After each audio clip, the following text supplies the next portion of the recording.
Задержан руководитель администрации Сосногорского района Виктор Шомисов. Уголовное дело против него возбуждено по статье «Мошенничество». По версии следствия, путем обмана чиновник приобрел право на квартиру, находящуюся в муниципальной собственности.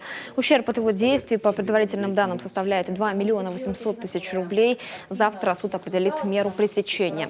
Примечательно, что Шомисов заступил на новый срок совсем недавно. Конкурсная комиссия состоялась в феврале этого года. До этого он уже руководил районом с октября 2016-го. Сейчас управленческие решения на месте принимает первый заместитель местного главы Сергей Дегтяренко, в прошлом сам курировавший управление муниципальным имуществом и муниципальный заказ, но только в Ухте. Все спокойно, работа администрации в штатном режиме, в рабочем режиме, никаких паник, все работает, все как обычно, скажем так. Также отметим, в июле прошлого года суд приговорил предшественника Шомисова Дмитрия Кирьякова к 2 годам и 5 месяцам колонии поселения, тоже за махинации с городским имуществом.